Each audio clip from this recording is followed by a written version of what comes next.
혹시 밤이 오면 도리어 마음이 불안해지시나요? 잠자리에 누우면 잠은 오지 않고 생각만 많아지다가 결국 오늘도 수면제에 손을 뻗게 되신다면 이 영상을 끝까지 봐주십시오. 저는 그 마음을 너무나도 잘 압니다. 제 나이 91, 평생을 환자와 함께한 정신과 의사입니다. 제 진료실에는 어젯밤에도 뜬 눈으로 밤을 새웠다며 찾아오시는 어르신들이 매일같이 계십니다.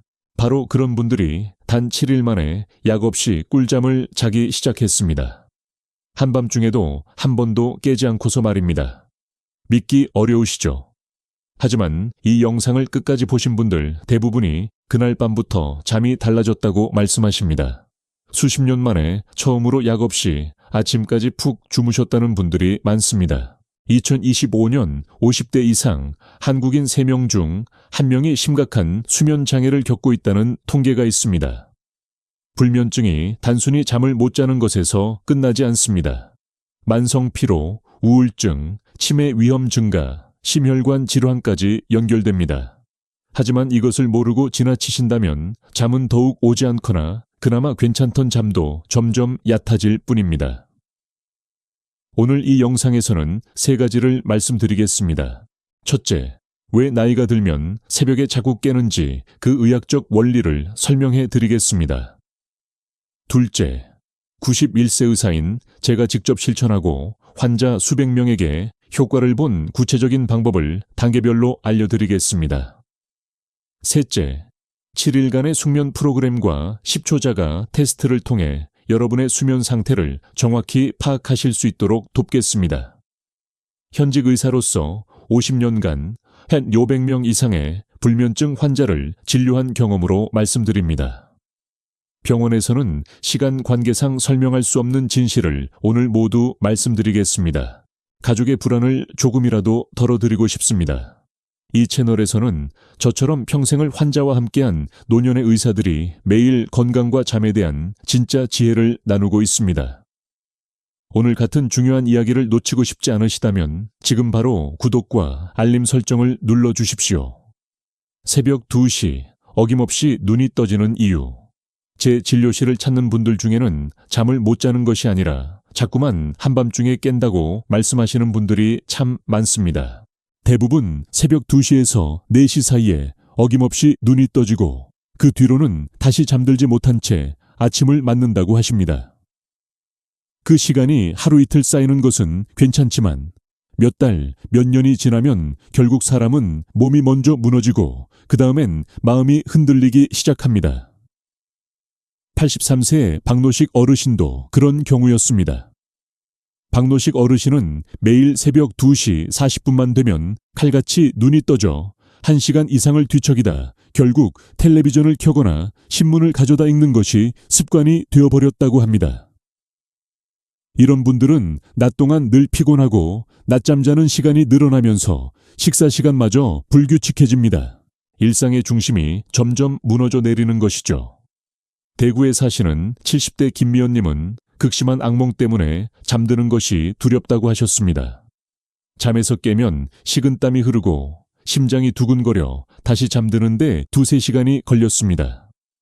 낮에는 늘 긴장된 표정으로 작은 소리에도 예민하게 반응하셨습니다. 한 번은 진료 순서를 부르자 화들짝 놀라며 주변을 두리번거리셨죠. 길어진 수면 부족은 이토록 사람을 예민하게 만듭니다. 서울의 76세 조광희님은 10년 넘게 수면제를 복용했지만 이제는 약을 먹어도 2시간 이상 잠들기 어렵다고 하셨습니다. 실제로 많은 분들이 반알로 시작해 한 알, 2알로 약을 늘려가며 약효가 떨어지는 것을 경험합니다. 하지만 계속해서 약을 늘리는 것은 근본적인 해결책이 아닙니다. 그 사실을 본인 스스로가 알기에 더 깊은 절망에 빠지곤 합니다. 수면제는 처음에는 잠을 가져다 주지만 장기적으로 복용하면 우리 몸이 스스로 잠드는 능력을 잊어버리게 만듭니다. 당신이 자꾸 새벽에 깨는 이유 중 하나도 바로 그것입니다. 몸이 자연스러운 수면 리듬을 회복하지 못하니 외부 자극이나 습관에 예민하게 반응하는 것입니다. 결국 어떤 분들은 새벽에 눈을 뜨자마자 시계를 확인하며 좌절감으로 하루를 시작하게 됩니다. 그런 분들에게는 공통적으로 하시는 말씀이 있습니다. 선생님, 그저 남들처럼 아침까지 푹 한번 자보는 게 소원입니다. 이 말은 단순한 희망이 아니라 삶의 기본을 되찾고 싶은 간절한 외침입니다. 기억에 남는 분 중에는 인천의 81세 정복순 할머니가 계십니다. 새벽에 깨면 거실 불을 켜고 멍하니 앉아 계시는데 시간 감각이 없을 정도로 정신이 아득해진다고 하셨습니다. 이런 경우 우울감이 겹쳐 더 위험해질 수 있습니다. 잠은 단순한 휴식이 아니라 인간의 감정, 기억, 면역 체계를 회복하는 중요한 시간입니다. 그래서 저는 새벽에 자주 깨는 분들을 뵐 때마다 마음이 더욱 무거워집니다. 불면은 몸을 지치게 할 뿐만 아니라 살아갈 의욕마저 갉아먹기 때문입니다. 그리고 가장 위험한 것은 이 상태가 평생 지속될 거라 여기며 그저 참고 견디는 것입니다. 많은 분들이 나이 들면 다 그래 라고 말하고 체념하지만 그것은 결코 사실이 아닙니다. 분명히 바뀔 수 있습니다. 실제로 그렇게 되신 분들이 있습니다. 그런데 왜 나이가 들면 잠이 달라질까요? 이것을 이해하는 것이 중요합니다. 우리 몸에는 생체 시계라는 것이 있습니다. 이것은 뇌의 시상하부라는 곳에 위치한 작은 세포 덩어리인데 햇빛과 어둠을 감지해서 우리 몸에 지금이 낮인지 밤인지를 알려줍니다. 젊었을 때는 이 생체 시계가 정확하게 작동합니다. 해가 지면 멜라토닌이라는 수면 호르몬이 분비되고 자연스럽게 졸음이 옵니다. 하지만 나이가 들면 이 생체 시계의 정확도가 떨어집니다. 마치 오래된 시계가 조금씩 느려지는 것처럼 말입니다. 멜라토닌 분비량도 줄어듭니다. 20대 때와 비교하면 70대는 멜라토닌 분비량이 절반 이하로 떨어진다는 연구 결과도 있습니다. 그래서 잠드는 시간이 늦어지고 잠들어도 얕은 잠만 자게 되고 새벽에 자주 깨는 것입니다. 여기에 또 다른 문제가 있습니다. 바로 코르티솔이라는 스트레스 호르몬입니다. 정상적으로는 코르티솔이 아침에 높아져서 우리를 깨우고 밤에는 낮아져서 잠들 준비를 하게 합니다. 하지만 만성 스트레스에 시달리거나 불규칙한 생활을 하면 이 코르티솔이 밤에도 높게 유지됩니다. 그러면 몸은 계속 긴장 상태를 유지하게 되고 깊은 잠을 잘 수가 없습니다. 제가 진료하면서 발견한 또 하나의 공통점은 새벽에 자주 깨는 분들은 대부분 혈당 조절에 문제가 있다는 것입니다. 저녁을 일찍 드시거나 적게 드시면 한밤중에 혈당이 떨어집니다. 그러면 우리 몸은 위험 신호로 받아들여 아드레날린을 분비해 혈당을 올리려고 합니다. 이 과정에서 잠에서 깨는 것입니다. 이것이 바로 많은 분들이 새벽 2시에서 4시 사이에 깨는 이유입니다. 이 시간대는 혈당이 가장 낮아지는 시간이기 때문입니다. 그래서 저는 환자분들께 잠들기 전에 적절한 영양소를 섭취하라고 권합니다. 그것이 바로 꿀과 소금의 조합입니다. 단 한 스푼이 가져온 기적 같은 변화. 그분들의 공통점은 어느 날부터 잠들기 전 이것을 딱 한 스푼 드시기 시작했다는 겁니다. 작고 단순한 행동이었지만 그것을 시작한 뒤로 설치던 잠이 돌아오고 밤이 두렵던 분들이 이제는 밤을 기다리게 되었다고 합니다. 그로부터 아침이 달라졌습니다. 눈을 뜨는 순간이 상쾌해지고 낮 동안의 표정이 밝아졌으며 무엇보다 나도 다시 잠들 수 있다는 자신감을 되찾았습니다. 처음에는 다들 믿지 않았습니다. 선생님, 그게 정말 효과가 있습니까? 그 질문에 이제 저는 자신 있게 대답합니다. 그렇습니다. 그것을 경험한 분들이 아주 많습니다. 사실 저 또한 예외는 아니었습니다. 언제부턴가 저 역시 하룻밤에 2-3번씩 깨는 일이 잦아졌습니다. 처음에는 나이 탓이려니 했습니다. 하지만 깨고 나면 다시 잠드는데 한참이 걸렸고 아침에는 개운하기는커녕 더 피곤했습니다. 진료를 보며 환자분들의 이야기를 들을 때는 태연한 척했지만 속으로는 나도 이렇게 힘든데 이분들은 오죽할까 생각했습니다. 사람은 밤에 편안한 잠을 자야 낮을 견딜 힘이 생기는 법입니다. 하지만 제 하루는 늘 피로로 시작되었고 예전에는 눈만 감으면 잠들던 제가 어느새 뒤척이는 시간을 세고 있었습니다. 그러던 어느 날 진료를 마치고 나가시던 오랜 환자 한 분이 이런 말씀을 던지셨습니다. 원장님, 저 이제 약 없이도 새벽에 안 깨고 잘 잡니다. 그분은 수년간 수면제를 끊지 못해 무척 고민하시던 환자분이셨습니다. 처음엔 농담인 줄 알고 웃었는데 그분의 얼굴을 보니 무언가 달라져 있었습니다. 눈빛에 생기가 돌고 목소리도 한결 즐거워 보였습니다. 정말로 새벽에 깨는 날이 점점 줄어들고 있습니다. 그때 저는 속으로 생각했습니다. 이분이 변했다면 나도 한번 해볼 수 있지 않을까. 그래서 저는 그분이 말씀하신 것을 흘려듣지 않았습니다. 듣자 하니 잠들기 전에 무언가를 딱 하나 실천하셨다고 합니다. 아주 간단하고 누구든 할 수 있는 일이었습니다. 그 말을 듣고 며칠 뒤 저도 집에서 조용히 따라해 보았습니다. 처음엔 큰 기대를 하지 않았습니다. 이런다고 잠이 크게 달라지겠어 라고만 생각했죠. 그런데 사흘째 되던 날부터 무언가 달라졌습니다. 밤중에 깨는 횟수가 줄었고 아침에 일어났을 때의 피로감이 예전보다 덜했습니다. 그리고 어느 날 아침, 나 오늘 새벽에 한 번도 안 깨고 잤네. 그날 아침의 상쾌함은 아직도 생생합니다. 전날과 똑같은 저녁을 먹고 똑같은 하루를 보냈을 뿐인데 밤이 달라지니 아침이 달라진 것입니다. 그 순간 저는 확신했습니다. 이건 단순한 기분 탓이 아니다. 이건 정말로 내 몸이 변하고 있다는 신호다. 그 후로 저는 그 방법을 조금씩 제 방식대로 다듬어 몇몇 환자분들께 조심스럽게 권하기 시작했습니다. 물론 처음에는 다들 반신반의하셨죠. 하지만 한두 분씩 선생님, 요즘 새벽에 잘 안 깨요. 예전보다 깊이 자는 것 같아요. 같은 말씀을 꺼내셨고 저는 들을 때마다 고개를 끄덕였습니다. 역시 나만 그런 게 아니었구나. 환자분들 중에는 그 방법을 실천한 지 며칠 만에 몸의 변화를 느끼는 분들이 많았습니다. 잠드는 시간이 줄었다는 분도 계셨고 새벽에 깼다가도 금방 다시 잠들 수 있게 되었다며 신기해하는 분도 계셨습니다. 그 작은 변화들이 쌓여 하루 전체가 달라졌습니다. 특히 매일 밤 화장실 때문에 한 번은 꼭 깨시던 분이 어느 날 아침 이런 말씀을 하셨습니다. 어제는 안 깨고 아침까지 쭉 잤어요. 이게 얼마만인지 모르겠습니다. 그 말을 듣는 저 또한 다시 한번 느꼈습니다. 우리가 잠드는 방식은 훈련된 습관이며 회복될 수 있는 감각이라는 것을요. 그때부터 저는 그 방법을 좀 더 체계적으로 정리하기로 마음먹었습니다. 어떤 분들에게 어떤 상황에서 더 잘 통하는지 제가 만났던 수많은 환자들의 사례를 떠올리며 하나하나 비교해 보았습니다.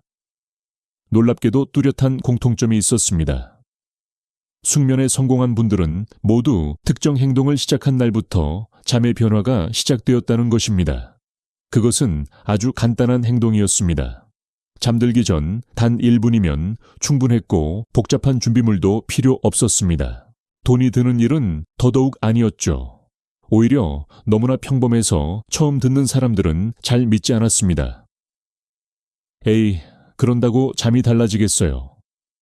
그렇게 말하던 분들의 눈빛이 며칠 실천 후에는 달라졌습니다. 가장 먼저 변한 것은 표정이었습니다. 아침 진료실에 앉아있는 분들의 얼굴에 부드러운 인상이 깃들기 시작했고 예전에는 금방 지친 기색을 보이던 분들이 이야기 끝까지 눈을 맞추며 대화를 이어갔습니다. 그리고 이렇게 말씀하셨습니다. 요즘은 밤이 오는 게 두렵지 않아요. 정말 오랜만에 제대로 잠을 잔 기분입니다. 그 말은 단순히 수면 개선을 넘어 삶을 대하는 태도가 바뀌었다는 의미였습니다. 잠은 몸만 쉬는 시간이 아니라 내일을 준비하는 과정입니다. 그 기반이 회복되니 삶의 리듬이 돌아오고 기분 나쁜 날이 줄어들자 다시 바깥 활동을 나갈 의욕을 느끼는 분들이 생겨났습니다. 손주 생일에 처음으로 직접 미역국을 끓여주신 분도 계셨고 한동안 나가지 않던 동호회에 다시 나가시는 분도 계셨습니다. 불과 며칠 전만 해도 외출이 두렵다고 하셨던 분이 말입니다. 무엇이 그 변화를 가능하게 했을까요? 어떻게 그런 일이 일어날 수 있었을까요? 그 모든 것은 단 하나의 습관에서 시작되었습니다. 잠들기 전 단 한 스푼, 그것이 모든 것을 바꾸었습니다. 기적의 한 스푼, 정확한 방법과 원리. 이제 그 한 스푼의 비밀을 알려드리겠습니다. 바로 꿀과 소금입니다. 처음 들으면 의아하실 겁니다. 저도 그랬으니까요. 하지만 이 두 가지가 올바르게 만났을 때 수많은 사람들의 잠이 실제로 바뀌기 시작했습니다. 문제는 단순히 꿀과 소금을 섞는다고 모두에게 효과가 나타나는 것은 아니라는 점입니다. 한 분이 제게 이렇게 말씀하셨습니다. 선생님, 저도 꿀하고 소금 타서 먹어봤는데 별 차이가 없던데요. 그래서 어떤 꿀을 썼는지, 소금은 얼마나 넣었는지 여쭤보니 마트에서 산 가공꿀에 소금을 차 숟가락으로 가득 넣어 드셨다고 합니다. 사실 이 조합은 매우 섬세하게 작용합니다. 꿀, 열을 가하지 않은 향이 진한 천연생 꿀이 가장 좋습니다. 저는 주로 아카시아 꿀이나 야생화 꿀을 사용합니다. 소금, 미네랄이 살아있는 천일염 같은 자연 소금이 좋습니다. 양, 소금은 아주 약간 작은 차 숟가락에 10분의 1도 안 되게 손가락으로 살짝 짚는 정도면 충분합니다. 너무 많이 넣으면 오히려 밤중에 갈증으로 깰 수 있습니다. 물 온도. 꿀은 뜨거운 물에 넣으면 좋은 성분이 파괴되므로 손을 담갔을 때 따끈하게 느껴지는 정도의 미지근한 물이 가장 좋습니다. 시간. 가장 중요한 것은 시간입니다. 이 꿀소금물은 잠들기 약 30분 전에 드시는 것이 좋습니다. 이렇게 재료의 종류와 양, 물의 온도, 마시는 시간에 따라 효과는 완전히 달라질 수 있습니다. 처음엔 효과가 없다고 하셨던 분들도 이 방법을 정확히 알려드리자 닷새째부터는 뚜렷한 차이를 보이기 시작했습니다. 그럼 왜 꿀과 소금이 수면에 도움이 될까요? 의학적으로 설명해 드리겠습니다. 먼저 꿀입니다. 꿀에는 포도당과 과당이 적절한 비율로 들어 있습니다. 이것은 우리 몸에 천천히 흡수되면서 밤새 혈당을 안정적으로 유지시켜 줍니다. 앞서 말씀드렸듯이 새벽에 깨는 주요 원인 중 하나가 바로 혈당 저하입니다. 꿀은 이것을 예방해 줍니다. 또한 꿀은 간에서 글리코겐을 저장하도록 돕습니다. 글리코겐은 우리 몸의 예비 에너지원입니다. 밤새 우리 뇌는 계속 활동하는데 이때 필요한 에너지를 글리코겐에서 가져옵니다.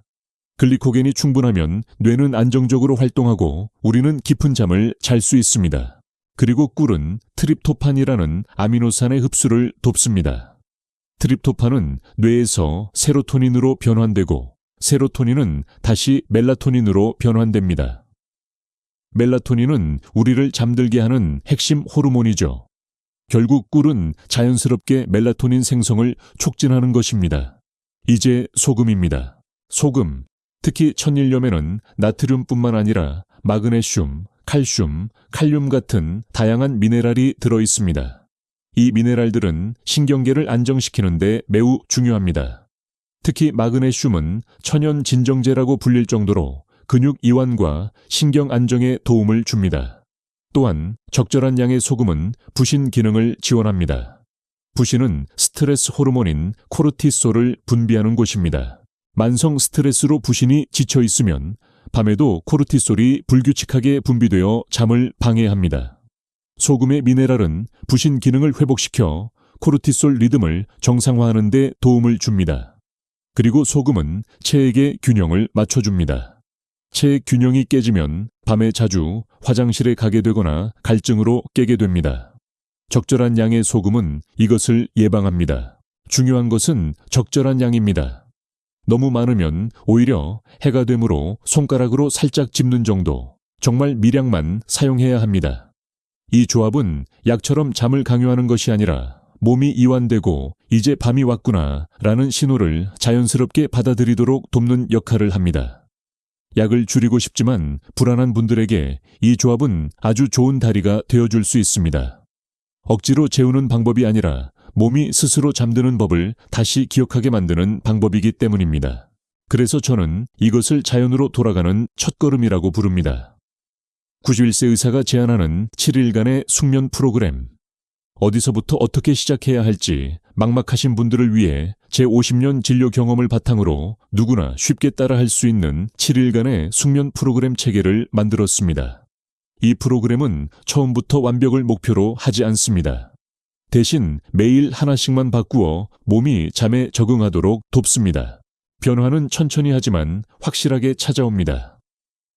1일차 따뜻한 물 1컵, 꿀 1스푼, 소금 1꼬집. 이 한 잔을 준비하는 데는 단 1분이면 충분합니다. 이 간단한 시작만으로도 첫날 밤부터 몸의 긴장이 줄어드는 것을 많은 분들이 말씀하셨습니다. 컵에 미지근한 물 200ml 정도를 준비하십시오. 뜨겁지 않고 손을 담가도 따뜻한 정도면 됩니다. 여기에 천연생꿀을 티스푼으로 하나 넣으십시오. 그리고 천일염을 손가락 끝으로 아주 조금, 정말 한 꼬집만 넣으십시오. 잘 저어서 잠들기 30분 전에 천천히 드십시오. 2일차 같은 방식으로 꿀소금물을 드신 뒤 잠들기 전 텔레비전이나 스마트폰을 끕니다. 대신 잔잔한 라디오나 조용한 음악을 틀어보시길 권합니다. 화면에서 나오는 블루라이트는 멜라토닌 분비를 억제합니다. 특히 잠들기 1시간 전부터는 밝은 화면을 보지 않는 것이 좋습니다. 대신 책을 읽거나 가벼운 스트레칭을 하시면 좋습니다. 3일차 침실 온도를 18도에서 20도로 맞추고 커튼을 쳐 방을 최대한 어둡게 만듭니다. 필요하다면 안대를 착용하세요.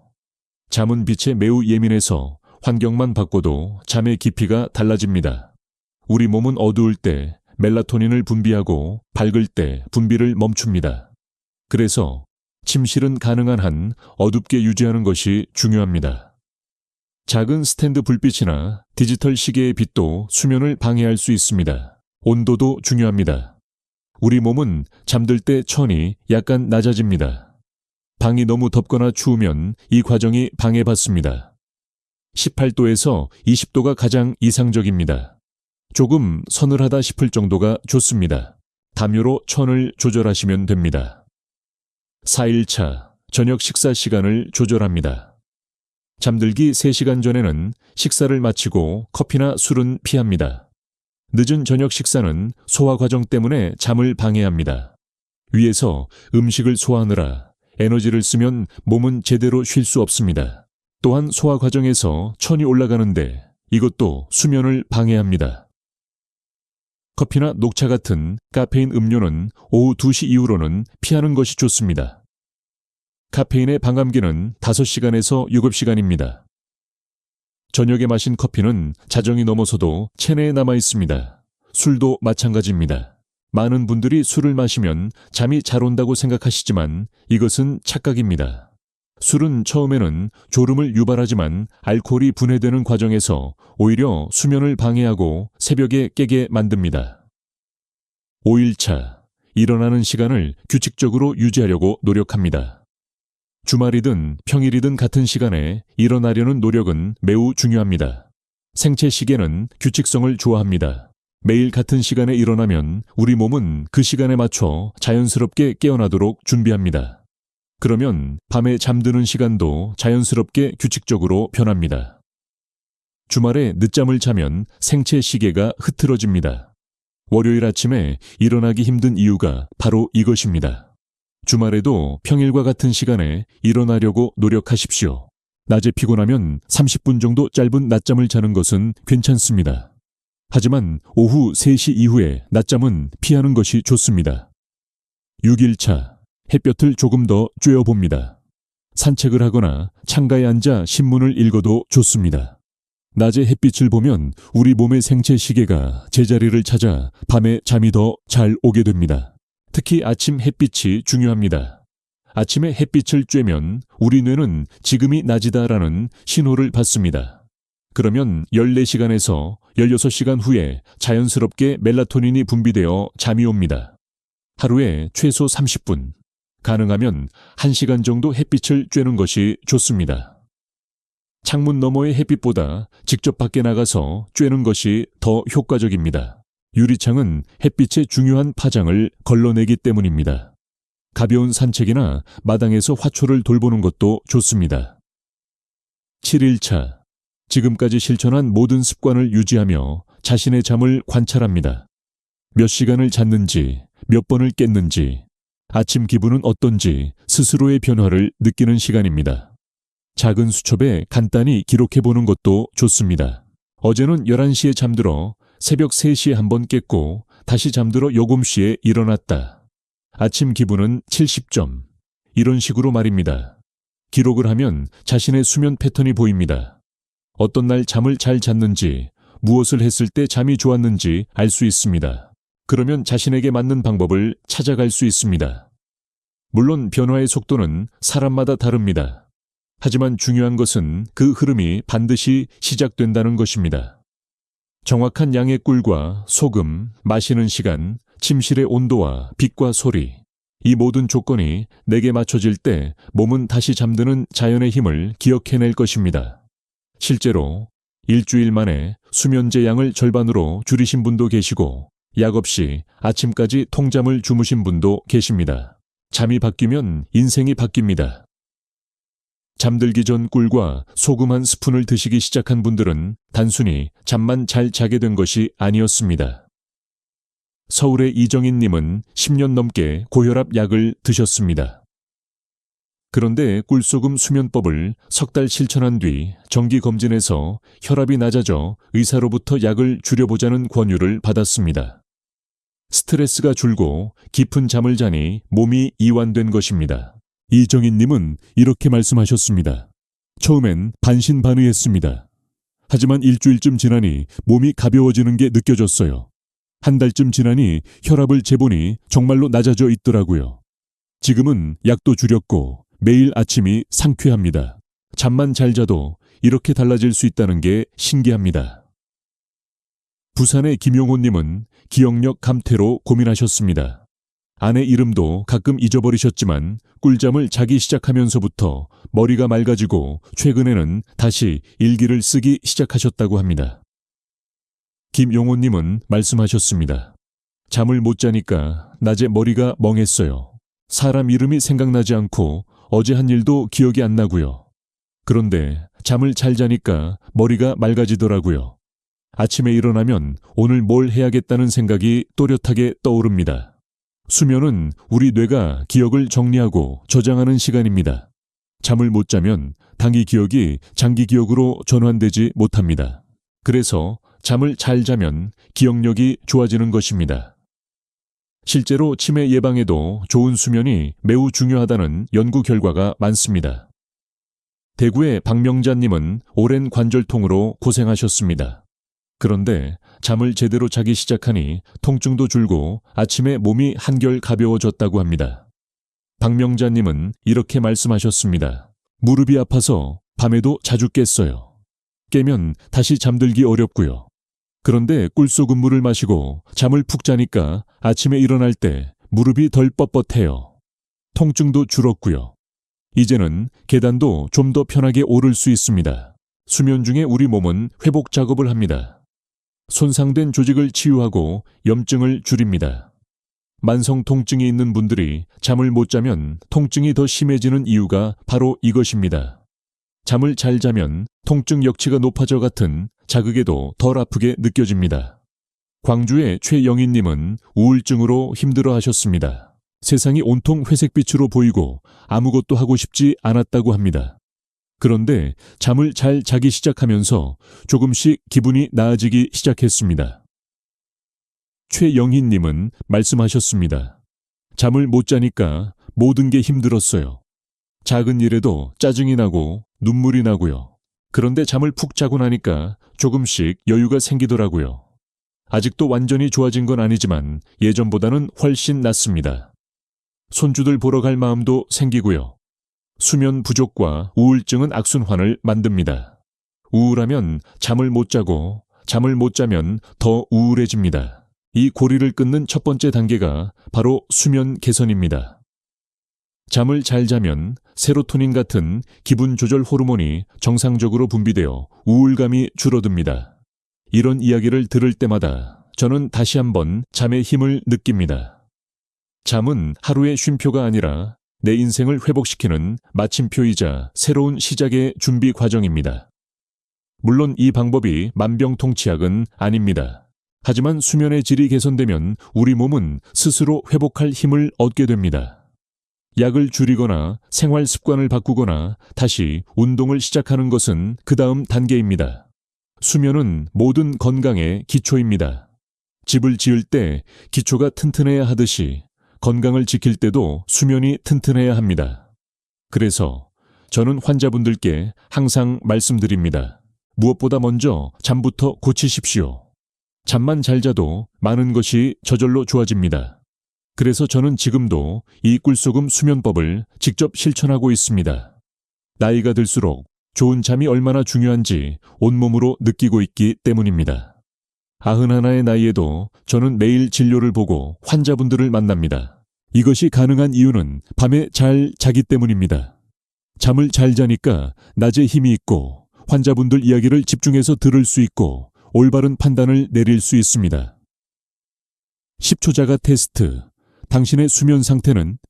이제 여러분의 수면 상태를 스스로 점검해보는 시간을 가지겠습니다. 다음 질문들에 솔직하게 답해 보십시오. 각 질문에 예라고 답하면 1점입니다. 첫째, 잠자리에 누운 후 30분 이상 잠들지 못하는 날이 일주일에 3번 이상입니까? 둘째, 밤에 2번 이상 깨는 날이 일주일에 3번 이상입니까? 셋째, 새벽에 깨면 다시 잠들기 어렵습니까? 넷째, 아침에 일어났을 때 개운하지 않고 피곤합니까? 다섯째, 낮 동안 졸음 때문에 일상생활에 지장이 있습니까? 여섯째, 수면제나 수면 보조제를 복용하고 계십니까? 일곱째, 코골이나 숨이 막히는 느낌 때문에 깬 적이 있습니까? 여덟째, 잠자는 시간과 일어나는 시간이 불규칙합니까? 아홉째, 잠 때문에 스트레스를 받거나 불안합니까? 열째, 배우자나 가족이 당신의 수면 습관에 대해 걱정한 적이 있습니까? 점수를 세어보십시오. 0점에서 2점, 수면 상태가 양호합니다. 하지만 예방 차원에서 좋은 수면 습관을 유지하는 것이 중요합니다. 3점에서 5점, 가벼운 수면 문제가 있습니다. 오늘 말씀드린 7일 프로그램을 실천해 보시기 바랍니다. 대부분 2주에서 4주 안에 개선됩니다. 6점에서 8점, 중등도의 수면 장애가 있습니다.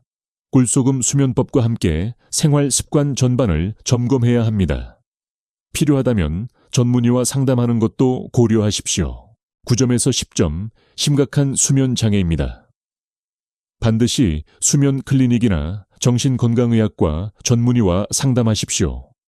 수면 무호흡증 같은 다른 질환이 숨어 있을 수 있습니다. 이 테스트는 의학적 진단이 아니라 자가 점검 도구입니다. 하지만 자신의 상태를 객관적으로 파악하는 데 도움이 됩니다. 점수가 높게 나왔다고 해서 너무 걱정하지 마십시오. 중요한 것은 이제부터 변화를 시작한다는 것입니다. 실천 가능한 추가 팁들. 지금까지 말씀드린 7일 프로그램 외에도 수면에 도움이 되는 작은 팁들을 몇 가지 더 알려드리겠습니다. 첫째, 발을 따뜻하게 하십시오. 잠들기 전에 따뜻한 물에 발을 담그거나 두꺼운 양말을 신는 것이 도움이 됩니다. 우리 몸은 잠들 때 천이 낮아지는데 이때 손발을 통해 열을 방출합니다. 발이 따뜻하면 이 과정이 더 수월합니다. 둘째, 침실은 잠자는 곳으로만 사용하십시오. 침대에서 텔레비전을 보거나 책을 읽거나 스마트폰을 하지 마십시오. 우리 뇌는 침실은 잠자는 곳이라고 학습해야 합니다. 그러면 침실에 들어가는 것만으로도 자연스럽게 졸음이 옵니다. 셋째, 걱정 노트를 작성하십시오. 잠들기 전에 머릿속을 떠도는 걱정거리들을 종이에 적어보십시오. 내일 할 일, 걱정되는 일, 기억해야 할 일 등을 모두 적으면 머릿속이 비워지고 마음이 편안해집니다. 넷째, 478 호흡법을 시도해 보십시오. 4초 동안 코로 숨을 들이마시고 7초 동안 숨을 참고 8초 동안 입으로 숨을 내쉽니다. 이것을 3번에서 4번 반복하면 신경계가 진정됩니다. 다섯째, 낮잠은 30분 이내로 제한하십시오. 낮잠이 필요하다면 오후 3시 이전에 20분에서 30분 정도만 자십시오. 그 이상 자면 밤 수면에 영향을 줍니다. 여섯째, 규칙적인 운동을 하십시오. 하지만 잠들기 3시간 전에는 격한 운동을 피하십시오. 운동은 수면의 질을 높이지만 잠들기 직전의 운동은 오히려 각성 상태를 만듭니다. 오후나 저녁 일찍 가벼운 산책이 좋습니다. 일곱째, 잠자리를 편안하게 만드십시오. 베개와 이불이 자신에게 맞는지 확인하십시오. 너무 높거나 낮은 베개, 너무 무겁거나 가벼운 이불은 수면을 방해합니다. 침대 매트리스도 중요합니다. 너무 딱딱하거나 푹신하면 허리에 무리가 가고 자주 깨게 됩니다. 8째, 자기 전에 가벼운 스트레칭을 하십시오. 목, 어깨, 허리를 천천히 풀어주면 근육이 이완되고 잠들기 쉬워집니다. 격한 동작이 아니라 부드럽게 느리는 정도면 충분합니다. 이런 작은 습관들이 모여서 큰 변화를 만듭니다. 처음부터 모든 것을 다 하려고 하지 마십시오. 하나씩 천천히 자신의 생활에 맞춰 추가해 나가면 됩니다. 중요한 것은 꾸준함입니다. 약을 줄이는 방법과 주의사항. 수면제를 장기간 복용하신 분들이 가장 궁금해하시는 것이 약을 어떻게 줄이느냐 하는 것입니다. 먼저 강조하고 싶은 것은 절대 혼자서 갑자기 약을 끊으면 안 된다는 것입니다. 반드시 처방한 의사와 상의하여 천천히 줄여나가야 합니다. 수면제를 갑자기 끊으면 금단 증상이 나타날 수 있습니다. 불안, 떨림, 발한, 심하면 경련까지 일어날 수 있습니다. 그래서 의사의 지도에 서서히 줄여야 합니다. 보통 2주에서 4주에 걸쳐 10%에서 25%씩 줄여갑니다. 꿀소금 수면법을 시작하면서 약을 줄이는 방법을 말씀드리겠습니다. 첫 2주는 약을 그대로 복용하면서 꿀소금물을 함께 드십니다. 7일 프로그램도 함께 실천하십시오. 이 기간에 몸이 새로운 습관에 적응합니다. 3주째부터 의사와 상의하여 약을 조금씩 줄이기 시작합니다. 예를 들어 1알을 먹었다면 4분의 3알로 줄입니다. 이 상태로 일주일에서 2주 정도 유지하면서 잠이 어떤지 관찰합니다. 잠을 잘 잔다면 다시 의사와 상의하여 반알로 줄입니다. 이런 식으로 천천히 줄여나갑니다. 급하게 하지 마십시오. 몇 달이 걸려도 괜찮습니다. 중요한 것은 안전하게 줄이는 것입니다. 도중에 잠이 다시 나빠진다면 약을 조금 늘렸다가 안정되면 다시 줄이면 됩니다. 약을 줄이는 과정에서 꿀소금물과 생활 습관 개선을 꾸준히 유지하는 것이 매우 중요합니다. 이것들이 약의 역할을 대신하면서 몸이 자연스럽게 잠드는 능력을 회복하도록 돕습니다. 인내심을 가지고 천천히 진행하십시오. 수년간 복용한 약을 몇 주 만에 끊을 수는 없습니다. 하지만 분명히 가능합니다. 실제로 많은 분들이 성공하셨습니다. 당신은 혼자가 아닙니다. 불면증으로 고생하시는 분들은 자신만 이런 고통을 겪는다고 생각하십니다. 하지만 그렇지 않습니다.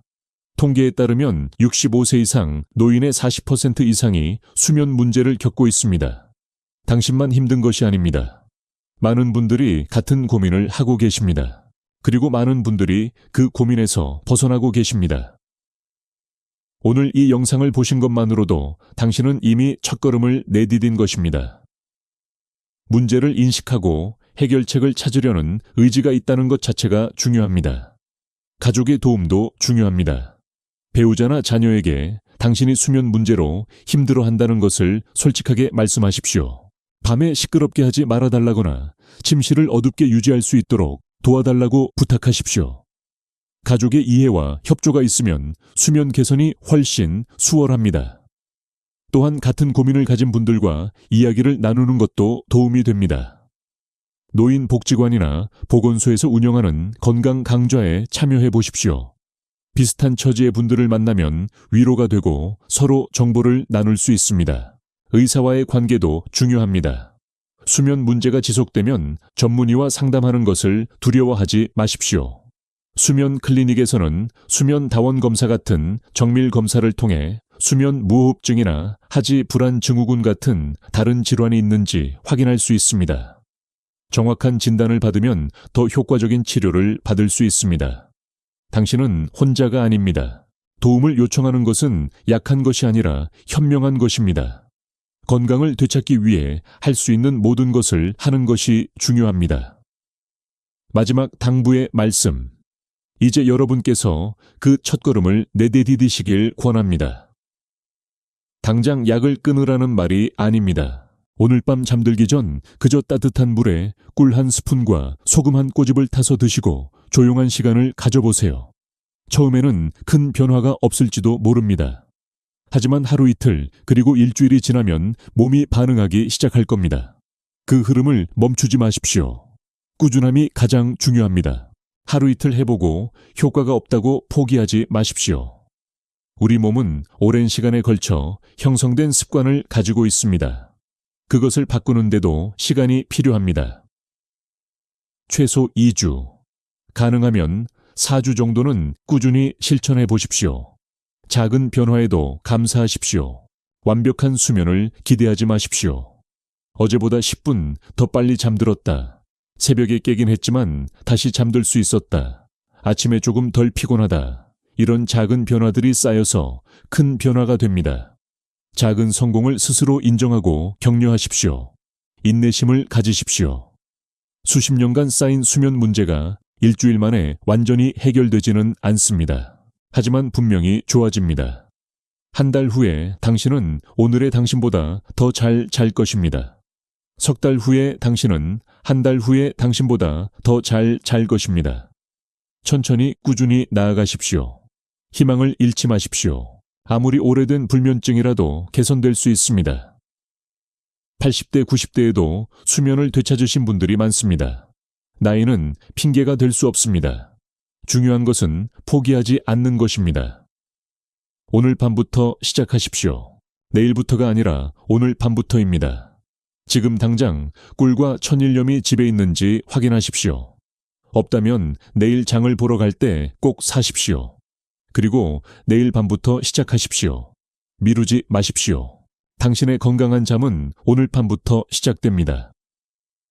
이 영상이 도움이 되셨다면 여러분의 경험을 댓글로 남겨주세요. 같은 고민을 가진 분들께 큰 힘이 될 수 있습니다. 꿀소금 수면법을 실천해 보신 분들, 효과가 있었는지 알려주세요. 여러분의 이야기가 다른 분들에게 희망이 됩니다. 그리고 이런 이야기를 계속 받아보고 싶으시다면 구독과 알림 설정을 부탁드립니다. 이 채널은 매일 실제 경험이 풍부한 의사들이 전하는 삶을 바꾸는 지혜를 전해드립니다.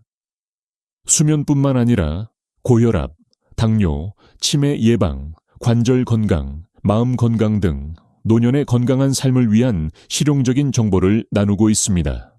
건강한 잠, 건강한 하루, 그리고 건강한 노년.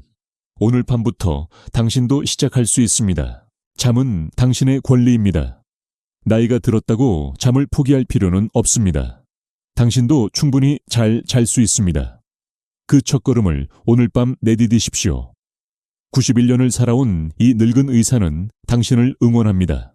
당신이 다시 편안한 잠을 되찾고 활기찬 아침을 맞이하시길 진심으로 바랍니다. 오늘도 건강하시고 오늘 밤은 꼭 푹 주무시길 바랍니다. 감사합니다.